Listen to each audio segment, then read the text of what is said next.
Alright, so tonight I will be playing the champion in our test run of Attack the Darkness. And so for my first draw, I'm going to pull up 3 resource cards. And I have drawn 3 Hardies, each of which generates 2 stamina. And then I'm going to draw 3 action cards. And I have a Stab, a Diligent Assault, and an Onslaught, which cost 1, 2, and 3 stamina, respectively. So for my first turn, I'm going to play 3 Hardies to generate 6 stamina. And then I will open with a Diligent Assault, which will use up 2 stamina. So the Diligent Assault will allow me to move 2. So I'm going to move into position next to these 2 zombies. And then I will deal 2 damage, and I'm going to put that against the zombie just to my character's right. And since that zombie has no defensive abilities, he is dead. Okay. You killed the zombie. So I'm going to move the zombie off the board. He was super effective. And the Diligent Assault also allows me to save 2 damage from an attack that I might take. And so the Diligent Assault only used 2 stamina, so I still have 4 left. And for my next maneuver, I will play a Stab, which is a piercing melee attack that allows me to deal 3 damage. And so I will deal 3 damage to the zombie in front of me. Also killing that zombie, quickly dispatching the undead, not quite horde. All right. And since I still have 3 stamina, I'm going to play my Onslaught, which is another attack maneuver card. And this one allows me to move 3 and then deal 3 damage. And looking at the board, I am mostly concerned about the pikeman. So I'm going to move over to him and then deal 3 damage to the pikeman. Pikeman has a total of 8 hit points, so he's going to lose 3 of those using these fun little markers. And he's got 5 left. All right, and that is the end of the champion's turn. So I will discard these 3 cards, discard my resources, and then draw up a new hand. Players actually will get to draw at both the beginning of their turn and the end of their turn. That way you may have some defensive abilities that you can play when the monsters start to attack. Which is going to happen presently. So monsters can both move and attack. They can attack and move, but unless it specifies on their card, they can't split up their movement with an attack in the middle. So all these guys are going to move first, and then they're going to attack. First, our Imp Stoneslinger is going to move forward a couple of places in the back corner here, and he is going to attack. So he's just going to do 1 damage at range to our champion. Okay. So my champion has a base of 20 hit points, which means I am now down to 19.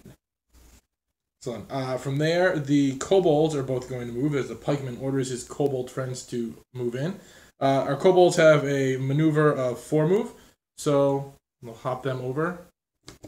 Oh, so now over the pikeman. I should have used my defense. Ah, you could have used your defense. My Diligent Assault allowed me to save 2 damage, so I should have left that out on the board just as a reminder. So I did not actually take 1 damage. You took no damage. Kobolds are still angry that you were diligently defending yourself. So the kobolds come in, and they're both going to take, or both make 1 melee attack for 1 damage against our champion, for a total of 2 damage.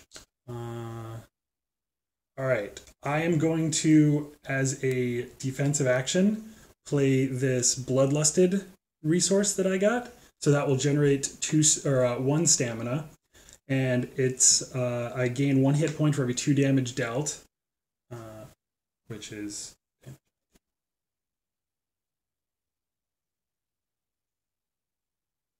No, damage, yes. Okay, yeah. Yes, you're bloodlusted, so... And so that one will allow me to play my block card that I also drew, which will allow me to block one of those attacks.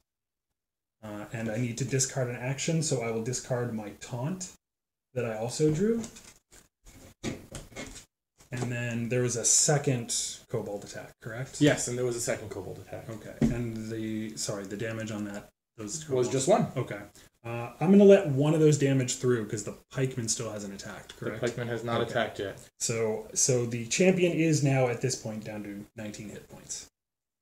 Excellent. So from here, it is now the pikeman's turn. Since he has reach, pikeman's going to take a step back, make it a little more difficult for the champion to engage him maybe on the next turn. And he is going to make one attack for 3 damage. And I still have a defensive maneuver from my onslaught, which allows me to save 3 damage. So I will discard that, and the champion takes no damage. Excellent. Round 1 is over. That quick, that easy. 2 zombies down. A little bit of damage to a pikeman. A little bit of damage to the champion. Back to the player's turn. All right, so I will now draw to refill my hands. I have 2 resource cards left, so I'll draw a third. So I now have 2 hardies and a opportunistic, which is a special resource card that generates 1 stamina and then allows me to play an attack card as a defense card. And if the target is killed, their attacks miss. And then I have to draw up 2 more action cards. And I now have 2 charges, which are maneuver and attack cards. And I also have a stab, which deals more damage. So I am going to play 2 of my hardies to generate 4 stamina. And now the champion wants to take out that pikeman because he seems to be the most dangerous thing on the board. So I will be playing a charge that will allow me to move up to 4, but I only need to move 1. Though I think I'm going to slide a little bit further to get into a better position. And as you can see, diagonals don't matter. It's the same movement, and also there are no attacks of opportunity, which makes it nice and easy to move around the board. So the charge moves up, and I will deal 4 damage to the pikeman, who, with his lack of defense, takes 4 damage, leaving him at 1 hit point. All right, and because the pikeman seems to be so dangerous, I'm going to use one of my 2 remaining stamina to play my stab and deal an additional 3 damage to the pikeman. Which brings the end to our pikeman. Poor pikeman. All right, and so I will now draw back up 2 more resource cards. So I now have a Bloodlusted and 2 Opportunistics, and I need to draw up 2 more action cards. Now, one thing our champion could also do at the end of his action phase, he could decide to discard all of his cards and draw a completely new hand. But since he's got some good stuff, obviously he wants to hang on to that. He is super effective against these basically low-level minions. All right, so from here, it is time for our kobolds and our imp to go again. Our kobolds are going to re-engage, and all of our monsters are going to attack. We'll start with the slinger here. So he's going to make his 1 ranged, 1 damage attack against the champion. The champion will allow that through. Okay, so the champion takes 1 damage. And then kobold number 1 is going to make a 1 damage melee attack against their champion. And the champion will allow that one through, bringing his hit point total down to 17. And the last of our kobolds will also do the same thing. Stabbity, stabbity, stabbity. Okay. For 1 damage. All right. So that is the end of the monster turn. So now the champion, seeing that they are surrounded, but having a lot of useful tools, I'm going to be playing Bloodlusted to generate 1 stamina, and I gain 1 hit point for every 2 damage I deal this turn. And then I will be playing Opportunistic to generate a 2nd stamina. And I will open with a swing against one of the kobolds, and that will deal 2 damage. So that particular kobold is going to use his defense 1. So once per turn, he can defend and save against 2 damage. So in this case, he will save against 2 damage. Aha. And so then what I will do is use my other swing to deal damage to that kobold once again, which he will not be able to block. Nope, and since he has 4 hit points, he is down to 2. Okay, and so the champion regenerates a hit point for dealing 2 damage, and that brings his total back up to 18. And since I have 2 stamina left over, I'm going to use my charge and move over behind the slinger. Probably take the dead guy off the board too. He's not dead. Oh, he's not dead. That's why. Wow. I was just so excited for your champion. Yeah. Never mind. Moving over slightly to try to get into a slightly better position. Actually, I think I'm going to move here. And then I will use my 4 damage from the charge to attack the slinger. Which will kill outright the slinger, who has no defensibility and 4 hit points. Okay, and so since the champion dealt 4 damage, that's 2 hit points gained back from the Bloodlusted. And so our champion has now returned to 20 hit points. But he's running scared. Look at the coward flee from these 2 remaining kobolds. And I will be discarding... I used all my action cards, so I'll discard those. And I have 1 remaining resource card, but I don't think Opportunistic is really going to be the best thing right now, so I'm going to discard that to drop a full new set. One important note about discarding is it cannot be selective, so in that particular case, you decide to discard, you have to get rid of all your cards, draw 3 new action, 3 new resource. Alright, kobolds, we're going to make one last, probably, mad dash at our champion here. They're going to use their move of 4 to close the gap, and both will attack. We'll start with the guy who's down 2 hit points here, and he'll make a 1 damage attack against our champion. Okay, the champion is going to let that through. He's obviously not scared. The other one as well will make a 1 damage attack against our champion. And the champion will let that through. So the champion is at 18 hit points. Alright, and so that is the end of the monster turn.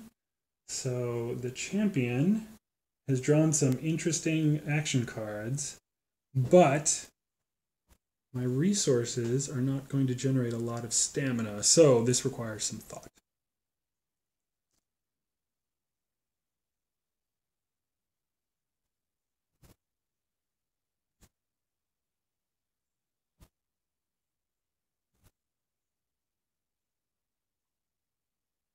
The champion is thinking, how hard do I want to hit them in the face? Should this be momentous? Yes. So I will be playing.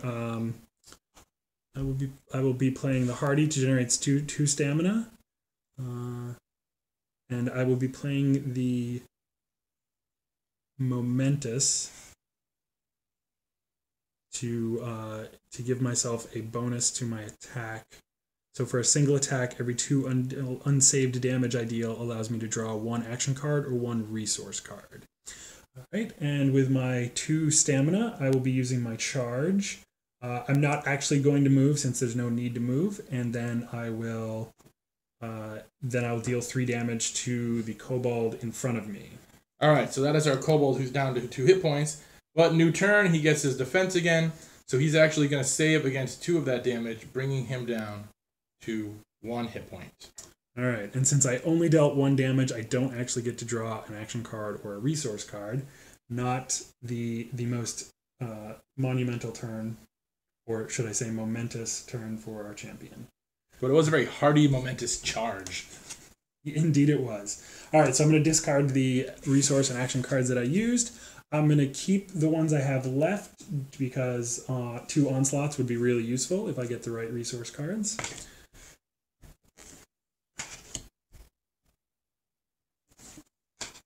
Wait, that's drawing from the wrong pile. Right. So here we go with our awesome kobolds here, slowly whittling down your spirit, if not your hit points. We'll go with the weak one first, the damage one. He will attack for 1 damage. I will let that through, putting me at 19 hit points. And then kobold number 2, stab for 1 hit point. 18 hit points. All right. Okay. All right. So...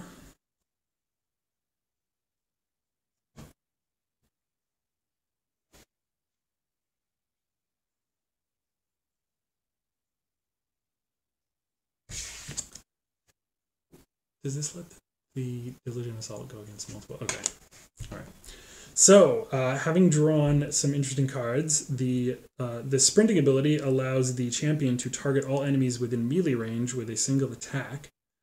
So I will be playing Hardy to generate 2 stamina, and then sprinting to allow me to target all enemies within melee range, which... Spinning. Spinning? You spin in a whirling dervish. Apologies, I could not read the card. So I'm playing a Hardy spinning Diligent Assault, which will allow me to move twice and deal 2 damage to 2 targets. That's them. Which is them right there, which isn't actually going to be very effective because they get to save against that damage. However, I have generated a save for myself during the next monster turn. Or I could play Berserking. So if we were to reset... So the champion, having drawn Spinning and Berserking, which triples damage dealt by the champion, and Spinning, which allows the champion to target all enemies within melee range. The champion will be playing Hardy to generate 2 stamina, Spinning to allow him to attack all enemies in melee range, and Berserking to triple the damage. And then with that 2 stamina, play a Diligent Assault, which will allow the champion to deal 6 damage to each of the kobolds standing in front of him. Wow. And that damage should handily dispatch our kobold enemies. But they have defense 1. They can save against 2. However, they quiver in fear of your Hardy spinning, berserking, Diligent Assault, and they die. And the champion stands victorious on the field of battle. So 1 player, 1 round. We took out a couple zombies. Next round, you're able to make some advance against the pikemen. And really, that whole level of the dungeon didn't take more than, with setup, 20 minutes, 18-20 minutes to play. If you had a couple of levels set up already, you can plow right through it. Obviously, if you're playing with multiple people, your dungeon's going to be a little bit bigger. You're going to have more monsters. There are also some monster cards that allow you to have much more of a challenge. There are monsters in the deck, such as the Witch, the Demon, the Minotaur, that are basically as powerful as individual players, making these combats much more difficult. So now that the dungeon level is clear, the monsters are down, our champion has 3 options. He could resurrect another player, since there are none fallen. This really doesn't make any sense. He could choose to rest and regain all of his hit points, or he can loot the room, in which case he will now start to slowly, 1 by 1, turn over the dungeon tiles until he finds an item. And since the champion is only down a couple of hit points and is a fearless warrior, I think I will be looting the room. And because it makes for a cooler demo. So we'll turn over the first card, and it's actually a monster card for the Witch. Oh, so this is a great example. Let's show off the Witch while we're here chatting. The Witch is one of those special cards. So as you can see here, the Witch at the top, she's got something unique. She's allowed to take 3 cards that cost up to 3 mana. And she actually will have those cards that are much like the Onslaught and the Diligent Assault or the Stab, and she'll be able to use those cards against the players in addition to her regular attack and defense abilities. Okay, so back to the looting the room. Alright, so then let's try this side of the room, which is a Swift Wrap. Once per turn, +2 to move. So once a player turn, any movement I make, this would allow me to move 2 extra spaces, which could be handy for getting across a long field of battle, or getting out of the way of something. Say if there was a slinger and I wanted to get out of line of sight around this corner. So that's not a bad thing for the champion to have. Now, regardless of what other items were hidden in this room, the champion has found his special prize and will move on to the next level of the dungeon. What you've seen tonight is a sample combat for a one-on-one match and Attack the Darkness. The champion is one of the basic classes, focused mainly on stamina, and as you can tell, the champion plays very quickly, going through a lot of cards, and even having the opportunity to draw extra cards in a turn. Not all of our classes are like that. The mage, as an example, or the magician rather, has a much more slower style, but as he builds up resources, he can unleash a ton of damage. Maybe not all little bits of damage like the champion does, but these giant attacks. Hope you enjoyed the demo, and look forward to hearing how you like your game once you get your copy.